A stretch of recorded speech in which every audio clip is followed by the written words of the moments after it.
السلام علیکم ورحمۃ اللہ وبرکاتہ۔ ان الحمد للہ نحمده ونستعینه ونستغفره ونؤمن به ونتوکل علیہ ونعوذ باللہ من شرور انفسنا ومن سیئات اعمالنا من يهده الله فلا مضل له ومن يضلله فلا هادي له وأشهد أن لا إله إلا الله وحده لا شريك له وأشهد أن محمدًا عبده ورسوله أما بعد فأعوذ بالله من الشيطان الرجيم بسم الله الرحمن الرحيم قال الله تبارك وتعالى الحمد لله رب العالمين۔ اللہ کی توفیق سے آج کے اس درس سے تفسیر قرآن کریم کا ہم آغاز کریں گے، اور اس کے آغاز میں ایک چیز بہت اہم ہے، اور وہ یہ ہے کہ قرآن کریم کی تفسیر کرنے کا طریقہ کیا ہے۔ اہل علم نے جو ہمیں سکھایا ہے، سلف نے جو ہمیں بتایا ہے، وہ یہ ہے کہ قرآن کی تفسیر کرنے کا طریقہ یہ ہے، اور پہلا طریقہ ہے کہ تفسیر القرآن بالقرآن، قرآن کی تفسیر قرآن کے ذریعے سے، کیونکہ قرآن میں بعض آیتیں مجمل ہیں، بعض آیتیں مفصل ہیں،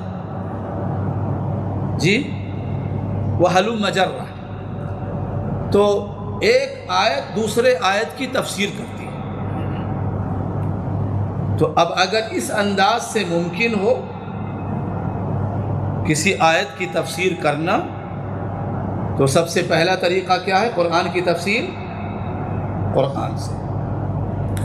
دوسرا طریقہ ہے قرآن کی تفسیر سنت صحیحہ سے، یعنی تفسیر القرآن الکریم بالسنت الصحیحہ،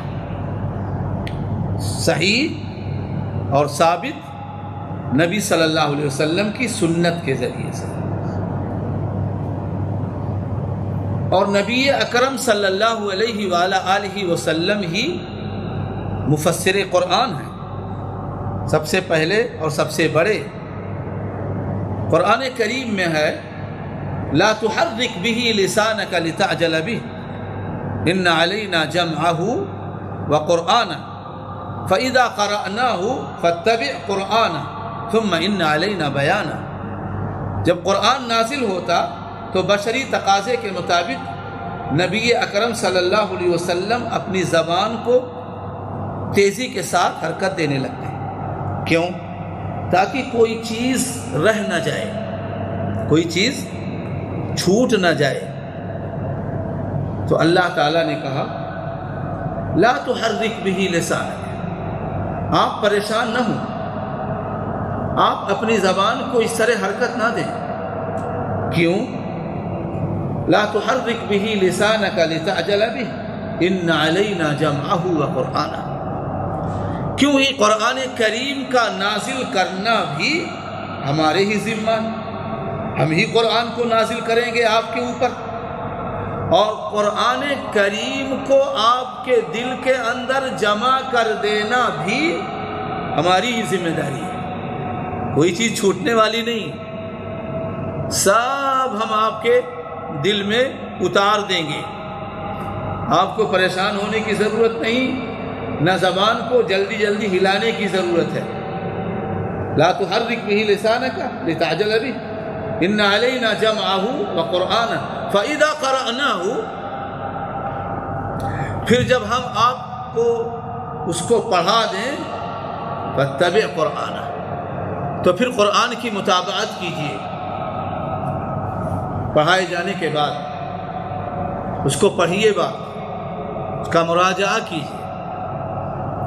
فَإِذَا قَرَأْنَاهُ فَاتَّبِعْ قُرْآنَهُ ثُمَّ إِنَّ عَلَيْنَا بَيَانَهُ، اور پھر یہ بھی جان لیجئے کہ قرآن کریم میں جہاں کہیں بھی کوئی اشکال ہوگا آپ کے تعلق سے تو ہم اس کے معنی اور مفہوم کو بھی آپ کو بتا دیں گے۔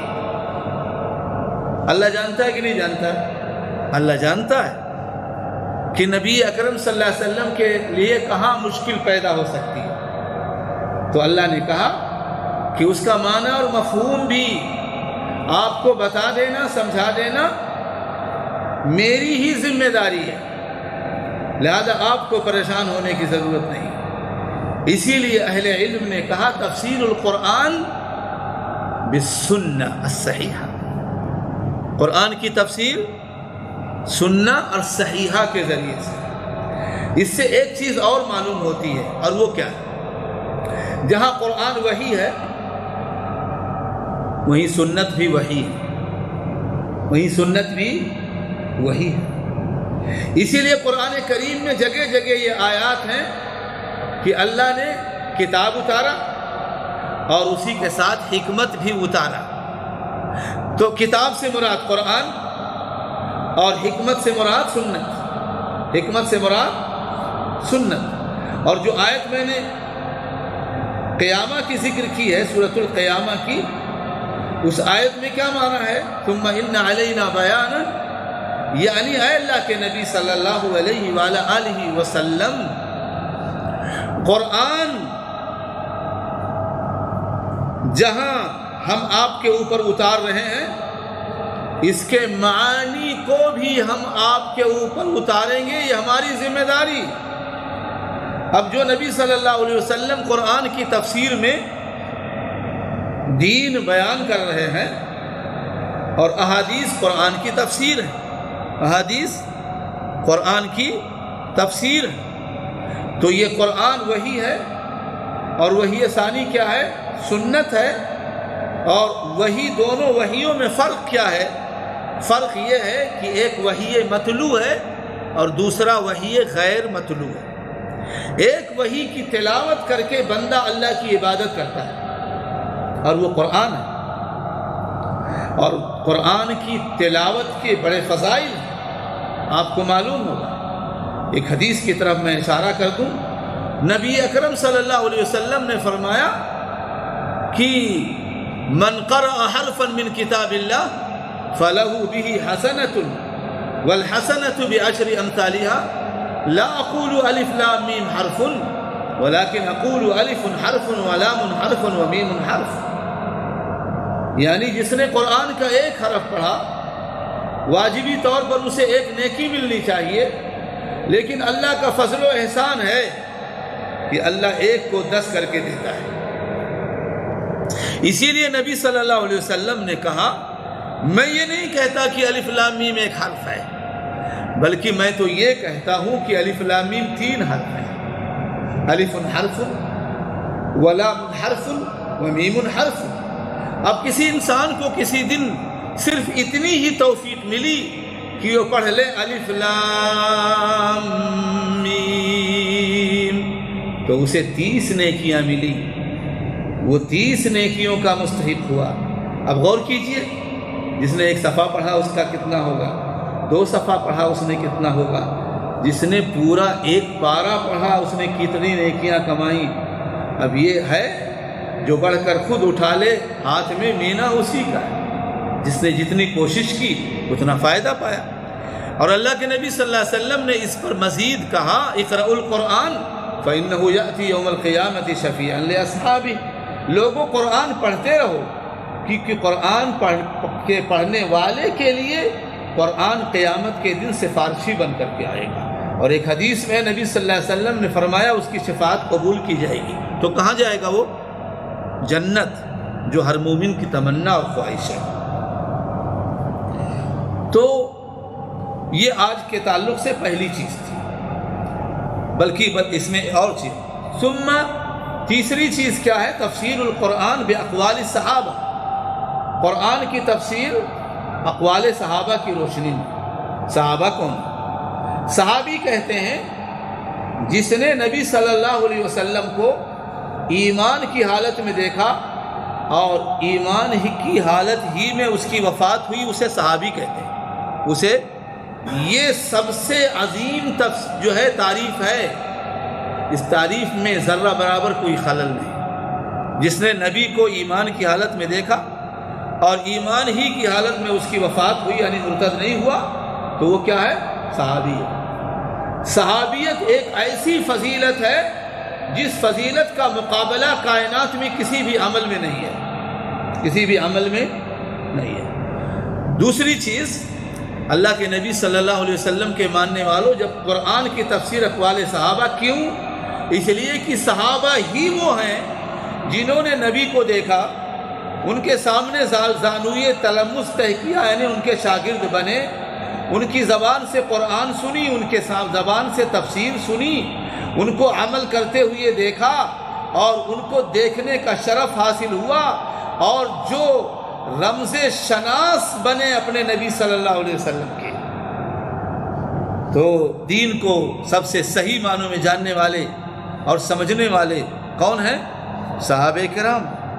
اسی لیے نبی صلی اللہ علیہ وسلم نے ان کو معیار قرار دیا ہم مسلمانوں کے لیے۔ فَإِنْ آمَنُوا بِمِثْلِ مَا آمَنْتُمْ بِهِ فَقَدْ اهْتَدَوْا، اگر یہ قیامت تک کے آنے والے لوگ تمہاری طرح سے اے صحابہ نبی کے ساتھیوں ایمان لے آئیں تو ہدایت یافتہ ہو جائیں گے۔ تو ان کے اقوال کے ذریعے سے قرآن کی تفسیر کرنا۔ تیسری چیز، بِأَقْوَالِ التَّابِعِينَ، یعنی تفسیر القرآن بِأَقْوَالِ التَّابِعِينَ۔ علماء کرام، کبار علماء کرام سلف اور خلف نے یہ تیسری چوتھی شکل بھی متفق علیہ ہم تک بیان کیا۔ کیوں؟ اس لیے کہ صحابہ کے شاگرد کون ہیں؟ تابعین ہیں۔ تابعین کے بعد زور ٹوٹ جاتا ہے، لیکن تابعین تک مکمل زور رہتا ہے۔ تو اقوال تابعین کی روشنی میں بھی قرآن کی تفسیر جائز، اور ان میں امام مجاہد ابن جبر، سعید ابن جبیر،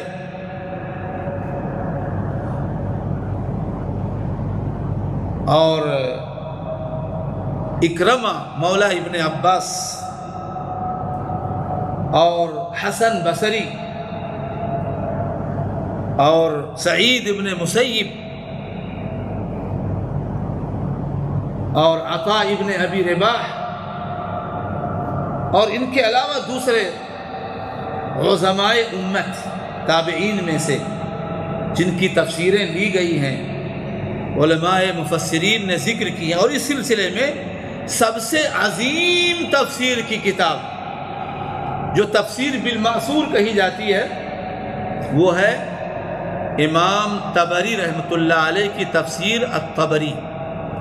انہوں نے قرآن، صحابہ، قرآن سنت، صحابہ اور تابعین کے اقوال کی روشنی میں اپنی کتاب کو مرتب کیا ہے، اور انتہائی عظیم کتاب ہے۔ اہل علم کے ہاں سب سے معتبر کتاب تفسیر بالمأثور میں تفسیر طبری، اور اس کے بعد تفسیر ابن کثیر، جس کو علماء نے ہاتھوں ہاتھ لیا، اور انہوں نے بھی اس بات کی انتہا کوشش کی ہے کہ قرآن کو انہی اصولوں کی روشنی میں قرآن کی تفسیر کی جائے۔ آج کے درس میں تیسری چیز، اور وہ ہے الحمدللہ رب العالمین۔ مختصر انداز میں میں اس کے تعلق سے تھوڑی سی بات کروں گا۔ الحمد میں الف لام العہد کا ہے، یعنی تمام تعریفیں، استغراق، تمام تعریفیں اللہ ہی کے لیے، خاص کر تمام تعریفیں اللہ تعالیٰ ہی کے لیے۔ الحمد کے معنی ہیں الفاتحہ، جس سورت کی ابتدا ابھی ہو رہی ہے۔ الفاتحہ کے معنی ہیں آغاز اور ابتدا کے، اور قرآن کریم کی ابتدا اسی سورت کے ذریعے سے ہوئی ہے. کس میں؟ تباعت میں، ورنہ نزول میں نہیں. نزول میں سب سے پہلی سورت کیا ہے؟ سورۃ العلق، اس کی ابتدائی آیات. ورنہ قرآن کی تباعت میں سب سے پہلی سورت کیا ہے؟ فاتحۃ الکتاب، یعنی سورت الفاتحہ. الفاتحہ کا نماز سے بہت گہرا تعلق. مفسرین نے اس کے بہت سارے نام، بلکہ تقریباً 10 نام ذکر کیے. ان ناموں میں سے عظیم نام، سب سے عظیم نام، جن کے شواہد بھی ہیں آثار کے اندر اور احادیث کے اندر، فاتحۃ الکتاب، ام الکتاب، ام القرآن، اور اسی طریقے سے الشفاء، الرقیہ، اور اسی طریقے سے الصلاۃ. یعنی سورۃ الفاتحہ کا ایک نام نماز ہے، ایک نام نماز ہے. اسی لیے سورۃ الفاتحہ کو ہر نماز میں پڑھنا ضروری ہے، ہر نماز میں. اس تعلق سے سب سے پہلی حدیث جو ذکر کی جا سکتی ہے وہ حدیث ہے بخاری اور مسلم کی، عبادہ ابن الصامت رضی اللہ تعالی عنہ سے، لا صلاۃ لمن لم یقرأ بفاتحۃ الکتاب. اس شخص کی من جو ہے، من، یہ من عام ہے، من عام ہے، اور یہ ہر نمازی کو شامل ہے، خواہ وہ نمازی مقتدی ہو، خواہ وہ نمازی امام ہو یا مقتدی ہو یا منفرد ہو، یعنی امامت کر رہا ہو یا اقتداء میں نماز پڑھ رہا ہو یا اکیلے نماز پڑھ رہا ہو، خواہ وہ نماز سری ہو یا وہ خواہ نماز جہری ہو، خواہ وہ نماز فرض ہو، خواہ وہ نماز نفل ہو، خواہ وہ نماز جنازے کی نماز ہو. جو عبادت جس کا نام نماز ہے اس کے اندر سورہ فاتحہ لازمی طور پر پڑھنا ہے. اسی لیے نبی صلی اللہ علیہ وسلم نے کہا، متفق علیہ حدیث میں، بخاری اور مسلم کی حدیث میں، لا صلاۃ لمن لم یقرأ بفاتحۃ الکتاب. اس شخص کی نماز نہیں جو سورہ فاتحہ نماز میں نہیں پڑھتا. دوسری حدیث ہے اللہ کے نبی جناب محمد الرسول اللہ صلی اللہ علیہ وآلہ وسلم کی. ایک بار نبی اکرم صلی اللہ علیہ وسلم نے فجر کی نماز پڑھائی، فجر کی نماز پڑھائی، اور آپ کے ساتھ آپ نے قرأت کی، آپ کے ساتھ بعض صحابہ بھی قرأت کرتے رہے. تو اللہ کے نبی صلی اللہ علیہ وسلم کے لیے قرأت کرنا مشکل ہو گیا. تو جب نماز پڑھا کر کے آپ فارغ ہوئے تو اللہ کے نبی صلی اللہ علیہ وسلم نے پوچھا، لعلکم تقرؤون خلف امامکم، مجھے لگتا ہے کہ تم لوگ اپنے امام کے پیچھے پڑھتے ہو. تو قلنا بلا، راوی کہتا قلنا بلا یا رسول اللہ، ہم نے کہا اللہ کے رسول صلی اللہ علیہ وسلم ہم پڑھتے ہیں. تو اللہ کے نبی صلی اللہ علیہ وسلم نے فرمایا، لا تفعلوا، پہلی چیز ایسا نہ کرو، الا بام القرآن، دوسرا جملہ سوائے ام القرآن کے. تیسرا جملہ فإنه لا صلاة الا بها، کیونکہ اس کے بغیر نماز نہیں. یہ روایت بخاری اور مسلم میں نہیں، بلکہ کہاں ہے؟ سنن میں، ابو داؤد، ترمذی، نسائی، ابن ماجہ میں. اور میں ایک حقیقت آپ کو بتاؤں، کوئی ضروری نہیں ہے کہ ساری کی ساری حدیثیں بخاری میں ہوں یا مسلم میں ہوں. ضروری یہ ہے کہ وہ حدیث صحیح ہو. ضروری کیا ہے؟ یہ ہے کہ وہ حدیث صحیح ہو. اگر حدیث صحیح ہے تو پھر وہ حدیث عمل کے لیے یا عقیدے کے کسی مسئلے کے اس بات کے لیے بھی یا فروعی مسائل کے اس بات کے لیے بھی یا کسی بھی عمل کے اس بات کے لیے بھی کافی اور شافی، بس حدیث کو صحیح ہونا چاہیے۔ تو اللہ کے نبی نے کیا کہا؟ لا تفعلوا الا بأم القرآن فإنه لا صلاة الا بها، ایسا نہ کرو۔ یعنی کہنے کا مطلب یہ ہے کہ ام القرآن کے علاوہ کوئی بھی چیز امام کے پیچھے نہ پڑھو۔ کیوں؟ اس لیے کہ اس کے بغیر نماز نہیں، اس کے بغیر نماز نہیں۔ تیسری حدیث، حضرت ابو ہریرہ رضی اللہ تعالی عنہ کہتے ہیں من لم یقرأ بأم القرآن،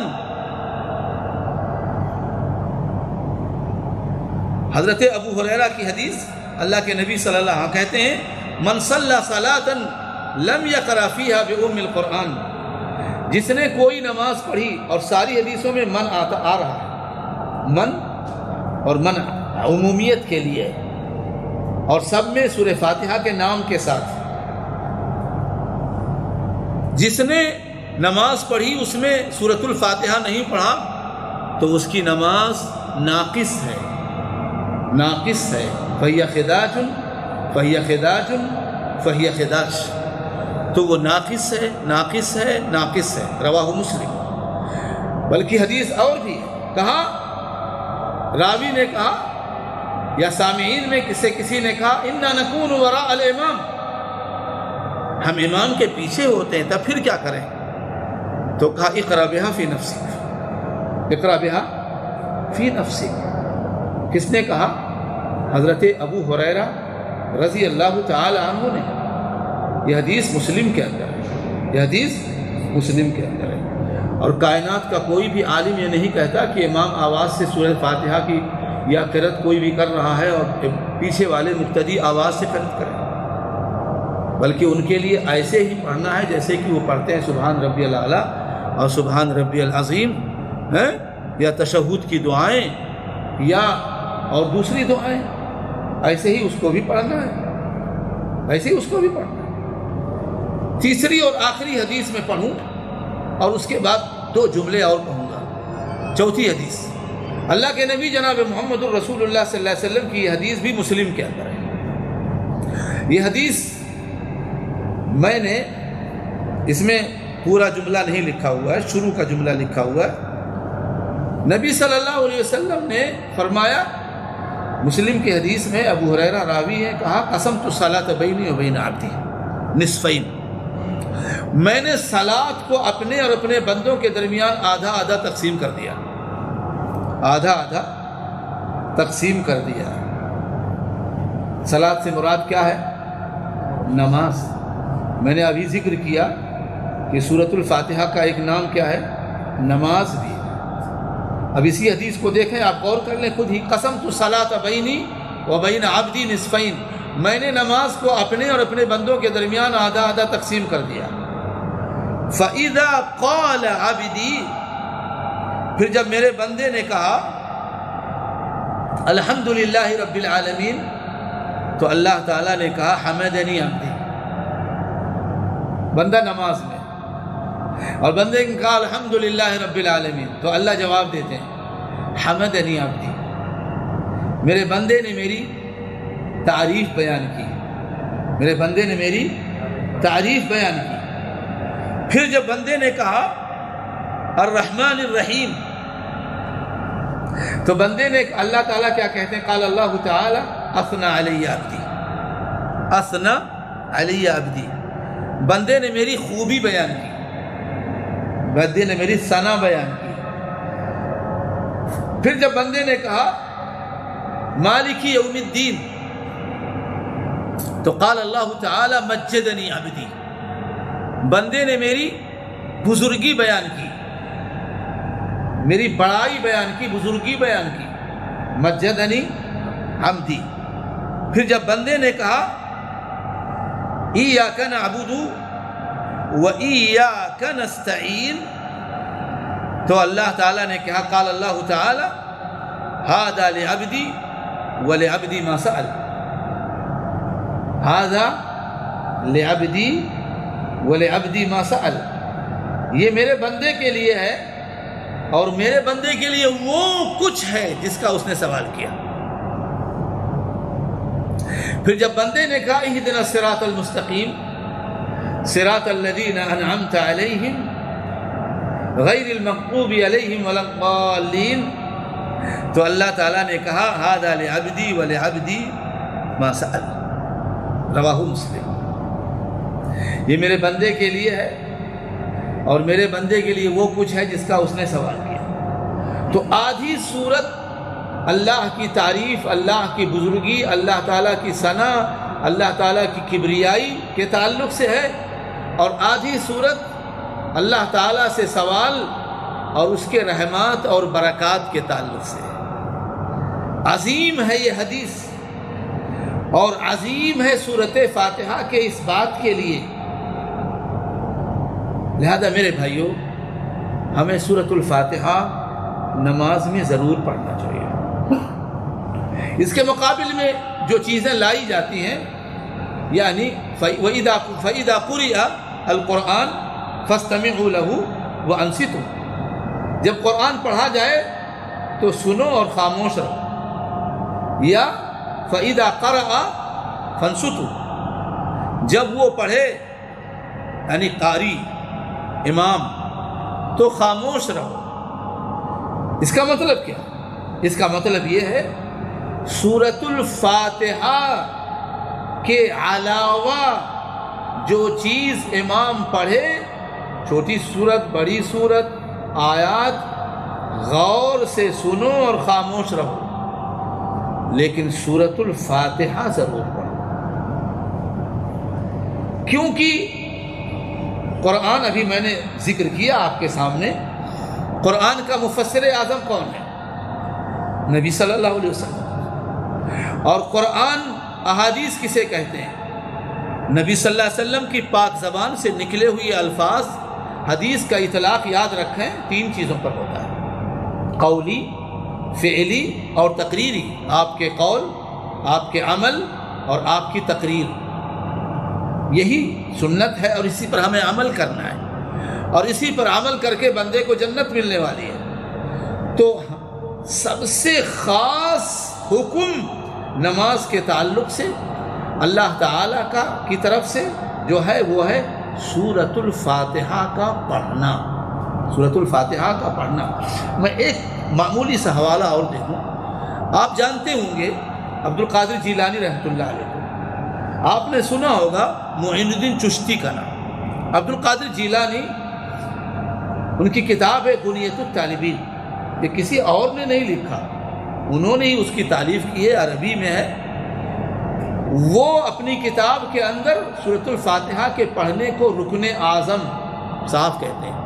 رکن اعظم، قرآن اس نماز کا رکن اعظم کیا ہے؟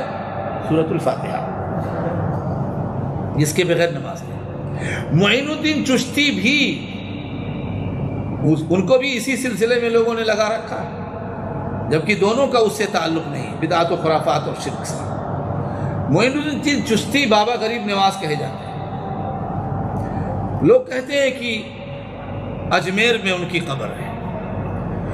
وہ محدث تھے، حدیث کا درس دیتے تھے، وہ درس دے رہے تھے بخاری کا۔